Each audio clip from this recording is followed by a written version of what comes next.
Good morning बेटा। आज हम हमारा जो न्यू चैप्टर है उसको स्टार्ट करते हैं ना। और जो न्यू चैप्टर है वो देखिए आप, नीलकंठ। जैसे आपको बोर्ड पर दिखाई दे रहा है पार्ट 15 नीलकंठ, इसके बारे में हम देखते हैं, है ना। तो नीलकंठ जैसा कि नाम से हमको समझ में आता है कि नील मतलब जो क्या है, नीला। नील से मतलब समझ में नीला, और कंठ यानी जिसका गला क्या है, नीला है। क्योंकि हम कहाँ पर रह रहे हैं अभी, हरदा में, है ना। और हरदा जो हमारा ज़िला है, जो एरिया है, ये क्या है, गाँव से जुड़ा हुआ है ना। अधिकतर जनता ग्रामीण है, गांव में निवास करती है, और हम भी कहीं ना कहीं गांव से जुड़े हुए हैं। तो बहुत सारे जो पशु पक्षी है ना, और प्रकृति के हम निकट हैं, क्योंकि गाँवों से जुड़े होने के कारण क्या है, हम प्रकृति को बहुत ही पास से और गहराई से देख पाते हैं और समझ पाते हैं। और इसी से जुड़े हुए यदि हम जंगलों के बारे में भी देखते हैं तो बहुत सारे पशु पक्षी है ना, और जीव जंतुओं के बारे में जो हमको जानकारी हासिल करनी होती है, प्राप्त करनी होती है, हम उनके बारे में भी रिसर्च भी कर लेते हैं और उनके बारे में जानना भी चाहते हैं। और हमको बहुत ही खुशी होती है और यह समझने को, है ना, और देखने का यह मौका मिलता है कि देखिए, देखो प्रकृति में मतलब ईश्वर ने कितनी बढ़िया, कितनी सुंदर सुंदर जो चीज़ें हैं वो इस धरती पर बनाई हैं, है ना। केवल निर्जीव नहीं, क्योंकि नॉन लिविंग थिंग्स तो इंसान ने बनाई है, ईश्वर ने, है ना। सजीव चीज़ें जो है क्या, लिविंग थिंग्स है, और कितनी सुंदर है। पक्षियों के बारे में बात करें तो कितने सुंदर अलग अलग तरह के जो पक्षी है वह, है ना। अब तो इतना मतलब हम बोल सकते हैं कि इससे पॉल्यूशन बहुत ज़्यादा हो गया है ना, पॉपुलेशन ज़्यादा हो गई है, यानी प्रकृति को बहुत सारा नुकसान पहुंचा है। जंगल नहीं है ना, और है तो बहुत कम है, जिनकी संख्या कम हो गई है। तो इस कारण से जो पशु पक्षी है उनका आवास जो वहाँ पर रहते हैं, तो यह छोड़ कर कहाँ चले गए हैं, या तो विदेशों में चले गए हैं, या हम ऐसा बोल सकते हैं कि जहाँ उनको हरियाली बहुत अधिक प्रिय है, ऐसी जगह पर वो चले गए, है ना। तो यहाँ पर जो नीलकंठ के पक्षी के बारे में बताया गया, अधिकतर आप लोगों ने भी, सभी ने सुना होगा कि हम इसको शंकर जी का सबसे जो प्रिय है वह पक्षी मानते हैं ना। नीलकंठ को भगवान शंकर के पक्षी के समान और शंकर जी के समान भी माना जाता है, और ऐसा बोलते हैं ना, ऐसा सोचते हैं कि यदि हम नीलकंठ के दर्शन करते हैं तो हमारा जो दिन है वो अच्छा जाता है, यदि हमको कहीं से नीलकंठ पक्षी दिखाई देता है तो, है ना, क्योंकि इसको शंकर जी के समान माना गया है। तो इसमें जो लेखिका है इस पाठ की, श्रीमती महादेवी वर्मा, जो हिंदी साहित्य की बहुत ही महान जो लेखिका है ना। और आप जैसे जैसे आगे की क्लासेस पढ़ेंगे, है ना, अब 8th 9th या 10th तक जब जाएंगे, 11th 12th तक पढ़ेंगे, और हिंदी साहित्य में जब भी आप लेखक या कवियों के बारे में यदि नाम सर्च करेंगे या ढूंढेंगे तो आप महादेवी वर्मा जो है लेखिका, बहुत ही सुप्रसिद्ध, है ना, लेखिका है, उनके बारे में आप बहुत सारे लेख देखें, जिन्होंने बहुत अच्छे अच्छे निबंध, है ना, और रचनाएं जो है वो लिखी हैं, कहानियाँ भी लिखी हैं। तो महादेवी वर्मा यहाँ पक्षी के माध्यम से हमको अपने जो विचार व्यक्त करना चाह रही हैं और हमको बता रही हैं। तो देखिए, वह लिखती हैं, उस दिन एक अतिथि को स्टेशन पहुंचाकर मैं लौट रही थी कि चिड़ियों और खरगोशों की दुकान का ध्यान आ गया, और मैंने ड्राइवर को उसी ओर चलने का आदेश दिया, है ना। उनके घर कोई लेखिका के घर क्या आया, कोई मेहमान आया, और उनको पहुंचाने के लिए वो स्टेशन गई थी, और घर लौटते समय उनको अचानक से ध्यान आ गया कि यहाँ पर क्या है, बहुत सारे पशु पक्षी हैं इस दुकान पे, है ना, खरगोश हैं और बहुत प्रकार की चिड़िया हैं। तो उनको अचानक मन में जिज्ञासा हुई कि आज क्यों ना उस ओर चला जाए और उनको देखा जाए। बड़े मियाँ चिड़िया वाले की दुकान के निकट पहुंचते ही उन्होंने सड़क पर आकर ड्राइवर को रुकने का संकेत दिया। बड़े मियाँ, है ना, चिड़िया वाले की दुकान, मतलब वह जो दुकान वाला तो वो कौन थे, बड़े मियाँ। वहाँ पर आके वह ड्राइवर को इशारा करती है दुकान पर रुकने के लिए। मेरे कोई प्रश्न करने से पहले ही जो बड़े मियाँ थे, मतलब जो दुकान वाले थे, उन्होंने क्या किया, कहना प्रारंभ कर दिया कि सलाम गुरुजी। पिछली बार आप आने पर मोर के बच्चों के लिए पूछा था, है ना, आपने मोर के बच्चों के बारे में पूछा था। तो वो बोलते हैं कि शंकरगढ़ से एक चिड़ी मार 2 मोर के बच्चे पकड़ लाया है। एक जो चिड़ी मार मतलब जो क्या करता है, जंगल में जा जाके पशु पक्षियों, है ना, उनको जैसे छोटे छोटे कहीं पर, जैसे चिड़िया के अंडे हैं, या जो कहीं पर भी छोटा जो चूजा है, जिसको हम चूजा बोलते हैं, पक्षी का छोटा सा बच्चा उसको दिखाई देता है, तो क्या करता है, उसको लेकर अपने घर में पालता पोसता है, बड़ा करता है। तो जो चिड़ी मार है वह क्या कर लाया है, मोर के 2 बच्चे पकड़ के लाए हैं, एक मोर है और दूसरा मोरनी। यदि आप पाल लें, आपकी इच्छा हो तो आप पाल सकते हैं।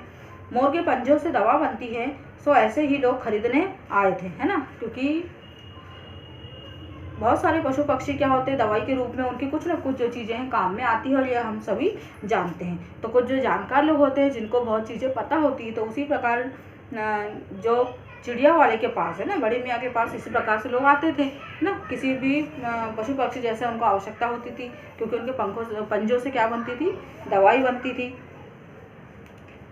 आखिर मेरे सीने में भी तो एक इंसान का दिल है, मारने के लिए मैं ऐसी मासूम चिड़िया को उसको कैसे दे दूं, है ना। मेरा मन इसके लिए गवारा नहीं करता कि इतने मासूम पक्षी हैं, है ना, और उनके बच्चे हैं, तो मैं किसी दवाई के रूप में काम आने के लिए इनको मारने के लिए नहीं दे सकता।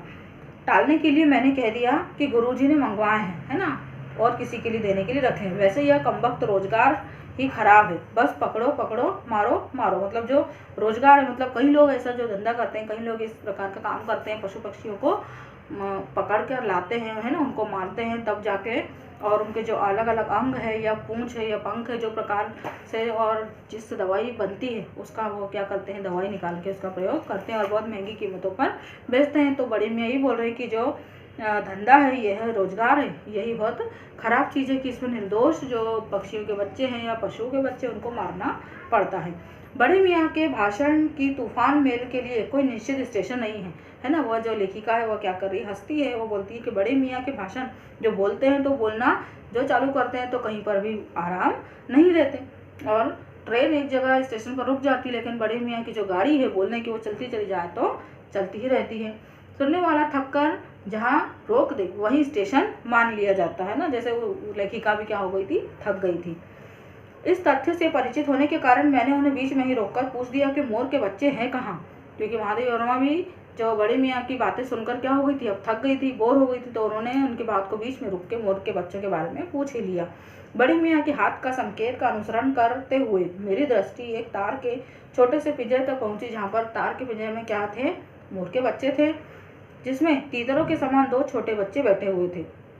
पिंजरा इतना संकीर्ण था मतलब बहुत ही छोटा था कि वे पक्षी शावक किसको बोलते हैं, पक्षियों के बच्चे छोटे छोटे से जाली के गोल फ्रेम में किसी जड़े चित्र के जैसे लग रहे थे, है ना। इतना छोटा सा पिंजरा रखा था और मोर के बच्चे थे, इतना छोटे होने के बावजूद भी वह इधर उधर हिल नहीं पा रहे थे। तो हम सोच सकते हैं कि पिंजरा जो है कितना छोटा सा होगा। मेरे निरीक्षण के साथ साथ बड़े मियाँ की भाषण की मेल जो है चली जा रही थी। मतलब वह क्या कर रही थी, लेखिका मोर के बच्चों को सही सलामत है कि नहीं, कैसे दिख रहे हैं, वह सब देख रही थी, जांच पड़ताल कर रही थी। और जो बड़े मियाँ हैं वह उन पक्षियों के बारे में या और लोगों के बारे में उनको बताते ही चले जा रहे थे। ईमान कसम गुरुजी, चिड़ी मार ने मुझसे इस मोर के जोड़े के नगद 30 रुपये लिए हैं। मतलब चिड़ी मार चाहता था कि ज़्यादा से ज़्यादा कीमत लेकर क्या करे, मोर के बच्चों को लेकर चले जाए। 12 कहा, भाई जरा सोच तो, अभी इनमें मोर की कोई खासियत भी है कि तू इतनी बड़ी कीमत ही मांगने चला, है ना। मतलब मोर की इतनी जो कीमत है, अभी तो क्योंकि छोटे हैं इसलिए इसकी कीमत क्या है, कम होना चाहिए, लेकिन वह क्या करने लगे, मुझसे 2 गुना जो दाम है वह देने को तैयार हो गए, ताकि मोर के बच्चे जो है उसको चिड़ी मार को मिल जाए। पर वह मुंजी क्यों सुनने लगा, आपका ख्याल करते अछता पछता कर देना ही पड़ा। अब आप जो मुनासिब समझे। अस्तु 30 चिड़ी मार के नाम पे और 5 बड़े मियाँ के ईमान के देकर जब मैंने वह छोटा पिंजरा कार में रखा तो मानो वह जाली के चौखट का चित्र जीवित हो गया। दोनों पक्षी शावकों के छटपटाने से लगता था मानो पिंजरा ही सजीव और उड़ने योग्य हो गया। मतलब वह बोलना चाह रहे हैं कि कितना ही मना करने के बाद भी जो चिड़ी मार है ना, वह क्या गया, मोर के जो और बच्चे भी रखे थे उनको आखिर कर ले ही गया। घर पहुंचने पर सब कहने लगे कि तीतर है, मोर कहकर ठग लिया है। कदाचित अनेक बार ठगे जाने की बात मेरे चिढ़ जाने की दुर्बलता बन गई है। मतलब क्या बोल रहे हैं वो, कि बार बार क्या होता था, कोई ना कोई उनको ठग लिया करता था, तब वह क्या हो जाते थे, नाखुश, है ना, अप्रसन्न हो गए। और मोर के क्या सुरखाव के पर लगे हैं, है तो पक्षी ही। सुरखाव एक पक्षी आता है जिसके बहुत ही सुंदर पंख, मोर से भी ज़्यादा सुंदर पंख सुरखाव नाम के पक्षी के होते हैं। तो वह भी यही बोल रहा है कि मोर के बच्चे और तीतर के बच्चों में अंतर क्या है, दोनों एक समान ही दिखाई पड़ते हैं। चिढ़ा दिया जाने के कारण ही संभवतः उन दोनों पक्षियों के प्रति मेरे व्यवहार और यत्न में कुछ विशेषता आ गई। पहले अपने पढ़ने लिखने के कमरे में उनका पिंजरा रखकर उसका दरवाज़ा खोला, फिर 2 कटोरी में सत्तू की छोटी छोटी गोलियां और पानी रखा। वे दोनों चूहेदानी जैसे पिंजरे से निकलकर कमरे में मानो खो गए, कभी मेज पर कभी नीचे झुक गए, है ना। वह ये सब क्या कर रही हैं, जो लेखिका है वह बोल रही है।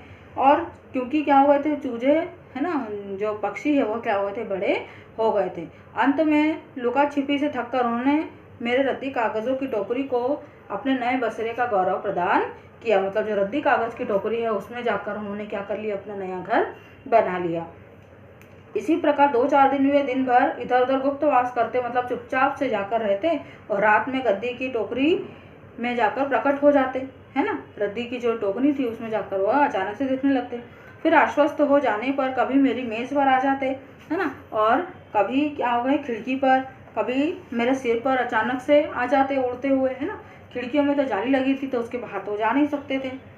अब पर वो बोलती है कि मुझे दरवाज़ा भी बंद रखना पड़ता था, खिड़कियों में तो जाली लगी थी, कोई डर नहीं था, लेकिन खुला रहने पर जो चित्रा इन नवागंतुकों का पता लगा सकती थी। चित्रा कौन थी, एक बिल्ली थी। वह क्या करती, यदि उसको इसके बारे में पता चल जाता तो क्या करती, उनको उठाकर ले जाती। तब वह उनके शोध का क्या परिणाम होता उसका अनुमान लगाना कठिन है। तब मतलब लेखिका ये बोल रही कि यदि बिल्ली को इसकी खबर लग जाती तो वह इन बच्चों को जो है बिल्कुल भी नहीं छोड़ती। वैसे वह चूहों पर भी आक्रमण नहीं करती है, परंतु यहाँ तो दो सर्वथा अपरिचित पक्षियों की अनाधिकार चेष्टा का प्रश्न था। मतलब वैसे तो बिल्ली पली हुई है, अच्छी है ना, उनको चूहों को भी नहीं पकड़ती है बिल्ली, लेकिन क्या था कि नए पक्षी थे, है ना, मोर के बच्चे नए थे, तो हो सकता है कि वह उनको ले जाती। और रहा बिल्ली भी एक प्रकार के क्या है, जानवर ही है, जंतु है, इसीलिए हम क्या कर सकते हैं, उस पर भी, बिल्ली पर विश्वास नहीं कर सकते थे। ऐसा जो है लेखिका वह बोल रही है। तो उसके लिए वो क्या करती थी, हमेशा दरवाज़ा अपने घर का बंद रखती थी, और दोनों ऐरे गहरे मेरी मेज को सिंहासन बना लें। यह स्थिति चित्रा जैसे अभिमानी मार्जारी के लिए असह्य ही कही जाएगी। मतलब वो बिल्ली यह नहीं चाहती थी कि, बिल्ली उस घर की पली हुई थी, है ना, पली होने के कारण वह यह बिल्कुल नहीं चाहती थी कि मेरे अलावा इस घर में और कोई रहे। तो ये हमने ये जो पार्ट 15 जो है आपका नीलकंठ, इसका पार्ट जो 1 है उसको देखा है। इसके आगे जो इसका पार्ट 2 है उसको हम अगली कक्षा में समझेंगे। तब तक आपको इसकी जो एक्सरसाइज है उसको फिल करनी है और चैप्टर को अच्छे से रीड करना है।